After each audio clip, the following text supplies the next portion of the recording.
मलिका सहरा series season 5 वादी संग किस्त नंबर 15। जर्द पत्तियों का धुआं फजा में मुंतशिर हो रहा था और आसपास के लोग चेमगोइयां कर रहे थे। धुआं पागल हो गया है, वो कीमती दौलत फूंक रहा है। आह, किसी को ये पत्तियां दे ही देता। रूका पहुंच गया। इसने हैरत से धुआं को देखा। ये तुमने क्या किया दादा? आह, सारी पत्तियां जला दी। आखिर क्यों दादा, आखिर क्यों? अपने घर से नहूसत भगा रहा हूँ। नहूसत आई है मेरे घर में?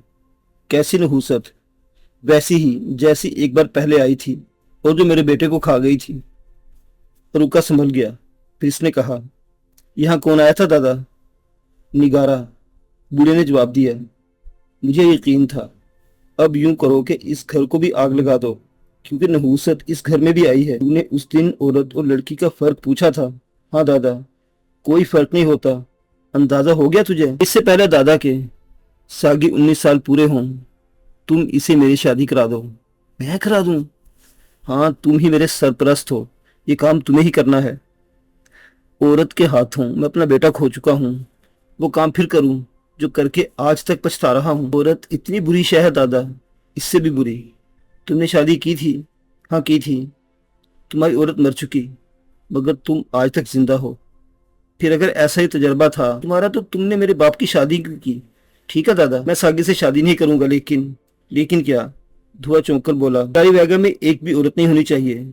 सरदार से कहो कि वो अपनी तमाम बीवियों को छोड़ दे, हर औरत को कबीले से निकाल दिया जाए।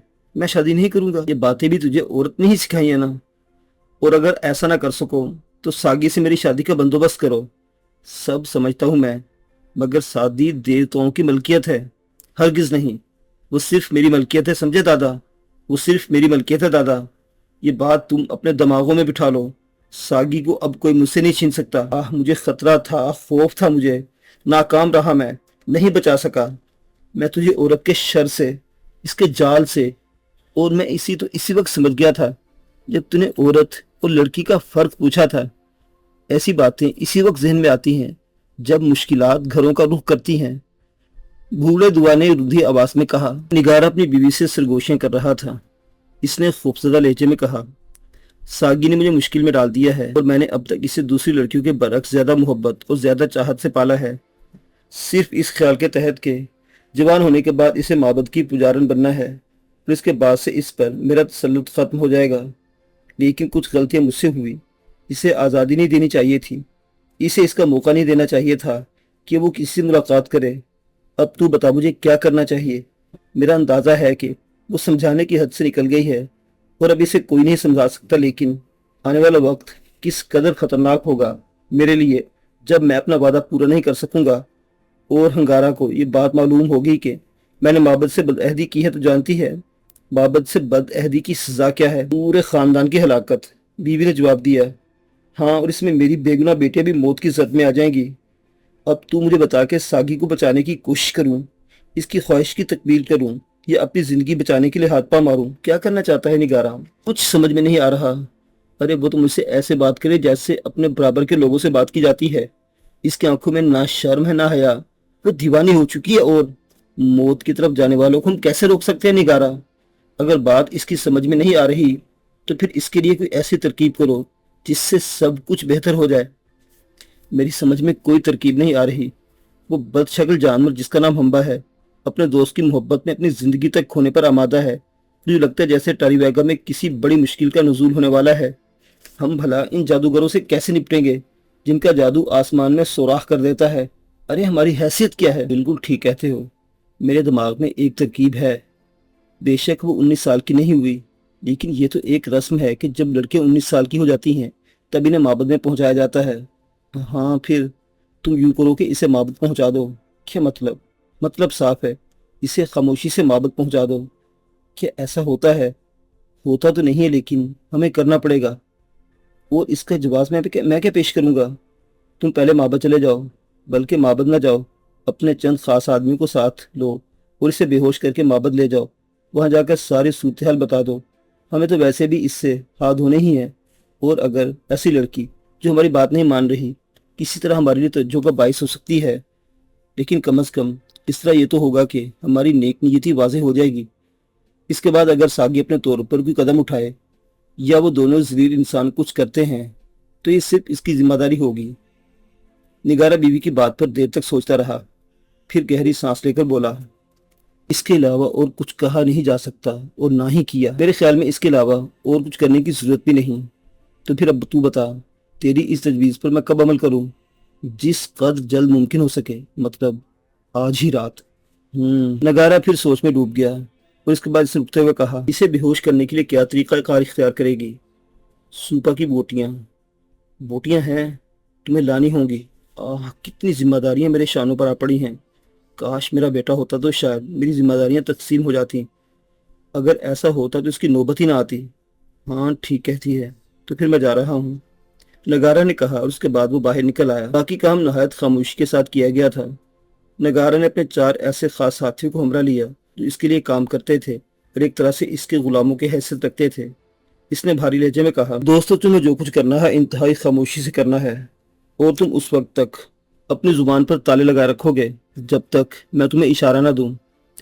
تو ہمارا آقا ہے نگارہ، بھلے کیسے ممکن ہو سکتا ہے کہ جو کچھ تو کہے ہم اس سے منحرف ہو جائیں۔ پھر سوپا کی پتیاں حاصل کر لی گئی اور نگارہ گھر واپس آ گیا۔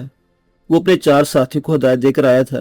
اس کی بیوی نے خاموشی سے ایک چھوٹی سی دیگچی میں سوپا کی پتیاں ابالی اور اس محلول کو ایک برتن میں رکھ دیا۔ وہ حسرت بھری نگاہوں سے اپنی خوبصورت بیٹی کو دیکھ رہی تھی، جو بلا شبہ اس کی تمام بیٹیوں میں زیادہ خوبصورت تھی، اور نگارہ کی بیوی کو اپنی اس بیٹی سے زیادہ محبت تھی جیسا کہ نگارہ کو۔ پھر یہ تو سوچتی سمجھی بات تھی کہ ایک دن ساگی کو اس طرح روانہ ہو جانا ہے۔ یہ الگ بات ہے کہ وہ وقت کچھ پہلے ہی جا رہی تھی۔ تو یہ ہوا کہ رات کے کھانے میں نگارہ کی بیوی نے نہایت ہوشیاری کے ساتھ وہ محلول ملا دیا جو انسان کو لمحوں میں بے ہوش کر دیتا تھا، اور پھر بآسانی اس نے یہ محلول ساگی کو پلا دیا۔ ساگی کے فرشتوں کو بھی علم نہ تھا کہ ماں باپ اس کے خلاف کیا سازش کر رہے ہیں۔ ہاں، وہ ذہنی طور پر الجھن میں ضرور تھی۔ محبت میں ایسی منازل آتی ہی ہیں، اور وہ ان منزلوں کو عبور کرنا چاہتی تھی۔ اگر ان کوششوں میں زندگی سے ہاتھ دھونا پڑے تو کوئی ایسی بات نہیں تھی جس کے لیے پریشان ہوا جائے۔ سو پھر یہی ہوا کہ ساگی بے ہوش ہو گئی اور نگارہ نے اپنی بیوی کے ساتھ مل کر اسے ایک بستر پر ڈالا، ایسا بستر جسے 4 آدمی بآسانی اٹھا سکتے تھے۔ اور اس کے بعد جب رات کی تاریکیاں گہری ہو گئی تو نگارہ نے اپنے آدمیوں کو حکم دیا اور وہ 4 اس بستر کو شانوں پر لادے نگارہ کے ساتھ باہر نکل آئے۔ اور نگارہ جانتا تھا کہ رات کی تاریکی میں طے کیا جانے والا یہ سفر کتنا طویل ہے، لیکن معبد تک پہنچنا ضروری تھا۔ اور پھر وہ اس جگہ تک پہنچ گئے جہاں معبد اپنی شان و شوکت کے ساتھ نظر آ رہا تھا۔ مدھم چراغ روشن تھے اور عبادت کرنے والے جگہ جگہ گوشوں میں بیٹھے ہوئے عبادت میں مصروف تھے۔ ہنگارہ اس وقت اپنے خانقاہ میں ہوتا تھا اور اس کی جگہ ایک اور شخص پر کرتا تھا۔ گدھ والے ہنگارہ کو اپنا مقدس رہنما مانتے تھے، حالانکہ اس کی بھی ایک طویل داستان تھی، اور حقیقت یہ تھی کہ ہنگارہ اس رہنمائی کے قابل نہیں تھا۔ لیکن کچھ داستانیں خاموشی سے شروع ہوتی ہیں اور خاموشی سے ختم ہو جاتی ہیں۔ ہنگارہ سے متعلق جو داستان تھی وہ بہت ہی کم لوگوں کے علم میں تھی، اور پھر ہنگارہ اپنے منصب کو قائم کرنے میں کامیاب ہو گیا تھا اور اب وہ مقدس روحانی پیشوا بنا ہوا تھا۔ رات کی اس تاریکی میں معبد کے پجاریوں نے آنے والوں کو تعجب سے دیکھا اور وہ سب ایک جگہ جمع ہو گئے۔ وہ شخص جو ہنگارہ کی غیر موجودگی میں معبد کے معاملہ سنبھالتا تھا ان کی آمد پر اٹھ کھڑا ہوا، اور اس نے ان لوگوں سے پوچھا، کون ہو تم؟ اور یہ لڑکی کون ہے؟ کیا یہ سو رہی ہے یا مر گئی؟ کیا تم اسے مقدس ہنگارہ کے پاس لائے ہو؟ لیکن یہ وقت اس کے آرام کا ہے اور تم اس سے کچھ حاصل نہ کر سکو گے۔ تب نگارہ نے آگے بڑھ کر کہا، نہیں مقدس رہنما، یہ زندہ ہے اور صرف بے ہوش ہے۔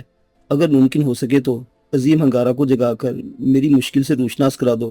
یہ ایک روایت نہ بن جائے، اس لیے ہنگارہ کا جاگنا ضروری ہے۔ قائم مقام شخص نے آگے بڑھ کر لڑکی کو دیکھا اور اس کی آنکھوں میں ہوس کی پرچھائیاں ناچنے لگیں، لیکن وہ جانتا تھا کہ ہنگارہ کے احکامات کیا ہیں۔ تب اس نے کہا، جو کچھ تم مقدس پیشوا کو بتانا چاہتے ہو اس کی تفصیل پہلے مجھے بتاؤ تاکہ اسے جگاتے ہوئے اسے بتا سکوں۔ نگارہ نے شرمندگی سے آس پاس کھڑے ہوئے لوگوں کو دیکھا۔ تب قائم مقام نے کہا، تم لوگ یہاں سے دور ہٹ جاؤ، اور وہ سب پیچھے ہٹ گئے۔ تب نگارہ نے کہا، عظیم رہنما، یہ میری بیٹی ہے، اور جب یہ پیدا نہیں ہوئی تھی تو میں نے مقدس پیشوا سے وعدہ کیا تھا کہ 19 سال کے ہونے پر میں اسے معبد کی داسی بنا دوں گا۔ سو میں اپنے وعدے پر قائم رہا، لیکن یہ بھٹک گئی اور ایک نوجوان سے محبت کرنے لگی، جبکہ اس کا یہ منصب نہ تھا، اور مجبوراً اسے بے ہوش کر کے یہاں تک لے آیا۔ رب، یہ معبد کی امانت ہے، میں چاہتا ہوں کہ مقدس ہنگارہ اسے اپنی تحویل میں لے لے تاکہ میں اپنے فرض سے سبکدوش ہو جاؤں۔ قائم مقام کی آنکھوں میں شیطانیت ناچ اٹھی۔ اس نے کہا، نیک دل انسان، تیرا نام کیا ہے؟ نگارہ۔ اور تو ٹاریویگا کا رہنے والا ہے؟ ہاں۔ اور اپنا عہد پورا کرنے آیا ہے؟ हाँ अजीम रहनुमा, अंगारा ने तेरी ये भेंट कबूल कर ली और इत्मीनान रख, पहले चांद की रात तेरा जब भी दिल चाहे आकर इसे देख लेना। और ये एक गिद्ध का घर है, मुकद्दस परिंदा इसका सरपरस्त आला रहा है। और तू फिक्र न कर, ये आने के बाद दिल से हर बुराई निकल जाती है। कतन जरूरी नहीं कि इस वक्त हंगारा को जगाया जाए, बस इतना ही काफी है कि तू इसे यहाँ ले आया। सो फिर यूं हुआ कि हंगारा वहां से वापस चल पड़ा। और जब वो इबादतगाह की सीढ़ियां उतरने के बाद निगाहों से ओझल हो गया तो कायम मुकाम ने कहा, आह क्या ही हसीन लड़की है। अजीम रहनुमा इसे अपनी बरकतों से नवाजेगा तो ये खिलकर फूल बन जाएगी। चलो इसे खानकाह में ले चलो। तब उन्होंने बेहोश सागी को उठाया और पहाड़ी गारों में एक गार में मुंतकिल कर दिया। चंद दूसरी लड़कियों को जगाकर हिदायत दी कि खानकाह की इस भेंट को पूरे आराम और सुकून के साथ रख जाए और सुबह उसे माबद के तकद्दुस की रवायत से रोशनास कराया जाए। वापस आते हुए कायम मुकाम ने कहा, ये तो बड़ी अजीब बात है कि, और फिर अपना जुमला अधूरा छोड़ दिया। फिर वो वापस अपनी जगह आ गया। लेकिन फिर यूं हुआ कि सुबह को जब सागी को होश आया तो वो मुतवहिश निगाहों से चारों तरफ देखने लगी और इसने अपने आप को एक अजनबी जगह पाया तो उठकर बैठ गई। नहायत ही खूबसूरत जगह थी, खुशबुओं के भभके नाक से टकरा रहे थे, हसीन तरीन चीजें अतराफ में आवेजा थीं। इसे यह महसूस हुआ कि वो ख्वाब देख रही है। फिर कहकों की आवाज़ें इसके कानों में गूंजी और वो वहशत ज़दा होकर गार के दरवाजे पर आई। वहाँ इसने चंद लड़कियों को देखा जो बैठी हुई आपस में बातें कर रही थी और उन्होंने खास किस्म के लिबास पहने हुए थे। सागी को देखकर वो सब संजीदा हो गई। सागी हैरान सी आगे बढ़कर इनके पास आ खड़ी हुई। ये कौन सी जगह है? आह क्या यहाँ का तकद्दुस तुझे इस बात का एहसास नहीं दिलाता कि ये अजीम खानका है? खानका, हाँ, पाकीज़गी का घर जहाँ मुकद्दस हंगारा रहता है और यहीं से इसकी बरकतों का नुज़ूल होता है। मगर मैं यहाँ कैसे आ गई? ये तो हमें नहीं मालूम। रात को शायद कुछ लोग तो यहाँ पहुँचा गए हैं। कुछ लोग, हाँ यकीनन ऐसा ही हुआ होगा, लेकिन हम इसके गवाह भी नहीं हैं। मैं यहाँ से जाना चाहती हूँ। खानका से जाना चाहती है? हाँ, तुझे मालूम है तू क्या कह रही है? हाँ, अच्छी तरह मालूम है। मैं हर कीमत पर यहाँ से जाना चाहती हूँ। अफसोस तूने अभी इस जगह को देखा ही नहीं। यहाँ जिंदगी टरीबेगा की आबादियों से कहीं ज्यादा हसीन है। मुकद्दस पुजारी तेरे कदरदान होंगे और तू यहाँ शहजादियों की माने जिंदगी बस करेगी। क्या समझती है तू? क्या संबूरिया की रानियां यहाँ से ज्यादा ऐशो इशरत में रहती हैं? हरगिज नहीं। पहनने के लिए जेवरात, खाने के लिए अलग किस्म के फल, दूध और ऐसी चीजें जो हुस्न को बरकरार रखें। और क्या करना होता है हमें? जब वो सारे अहमक जो खानकाह के अकीदतमंद है जमा होते हैं तो हमें देवियों का रक्स करना पड़ता है और देवी और देवता इन पर अपनी बरकतों का इजहार करते हैं। और बस इतना सा काम, और इसकी एवज वो जिंदगी जो लाखों हसीन जिंदगियों से ज्यादा कीमती है। तुम बेहया हो, बेगैरत हो, मुकद्दस इबादतगाह के तकद्दुस को मजरू कर रही है तुम, सागी ने कहा। और वो सब खिलखिलाकर हंस पड़ी। चल तो फिर ठीक है, तो इस मुकद्दस इबादतगाह के तकद्दुस में इजाफा कर। और कहा गया है कि तुझे इस जगह से न निकलने दिया जाए। मुझे कौन रोकेगा? नहीं, ऐसा ना कर, वगरना यूं भी हुआ है कि सरकशी करने वालों के लिए गिद्ध का ठिकाना सबसे बेहतर है। और वो जब जिस्म पर अपनी पहली चोंच मारता है तो वो चोंच जमीन से जाकर टकराती है और बदन में मौजूद जितने अज़ा हैं वो मुंतशिर हो जाते हैं। तब गिद्ध इन्हें अपनी चोंच से घसीट लेता है और फिर देखते देखते इनका खूबसूरत जिस्म गिद्ध के पेट में पहुंच जाता है। और वो बड़ी गलीज जगह है। तुम पागल हो गई हो? तुम इसके बारे में ये अल्फाज कह रही हो जो हमारा देवता है। हाँ, यही तुझे बताना चाहते हैं कि गिद्ध देवता की चोंच से बच। आह, मैं ये नहीं सुन सकती, मैं ये सब कुछ नहीं सुन सकती, सागी ने कहा और कानों पर हाथ रखकर गार में वापस चली गई। लड़कियां आपस में गुफ्तगू करते हुए इसका मजाक उड़ाती रहीं। सागी बिस्तर पर बैठकर सोचने लगी और रफ्ता रफ्ता सारे राज इस पर मुनकशिफ होते चले गए। माँ बाप ने इसके साथ धोखा किया था, यकीनन इसके साथ बदतरीन धोखा हुआ था। इन लोगों ने इसे बेहोश करके यहाँ तक पहुँचाया था और यकीनन इसमें इसके बाप निगाराही का हाथ था। लेकिन ये तो कोई बात नहीं हुई। मौत के डर से क्या वो तमाम वादे भूल जाए जो इसने एरुका से किए थे? इसने कहा था कि अगर इसे इसकी मर्जी के खिलाफ मजबूर कर दिया गया तो वो दुश्मनी के पहाड़ से छलांग लगाकर खुदकुशी कर लेगी। अब ये खुदकुशी चाहे देवता की चूंच से हो या पहाड़ की बुलंदियों से, लेकिन थोड़ा सा इंतजार अकल की जमानत देता है। थोड़ा सा इंतजार करना जरूरी है। और ये मुझे देवताओं की दासी बनाकर क्या रखेंगे? दासियां अगर ऐसी होती जैसी बाहर बैठी हुए हैं तो ये कुछ भी नहीं। लेकिन सागी ने जहानत से सोचा। इसने कहा कि जज्बात में आकर जिंदगी फौरन खो देना दानिश की बात नहीं है। اپنے آپ کو بہتر صورتحال میں لا کر حقیقتوں کو نمایاں کیا جائے اور وہی بہتر ہوگا۔ اس نے اپنے آپ کو سنبھال لیا اور آنے والا وقت کا انتظار کرنے لگی۔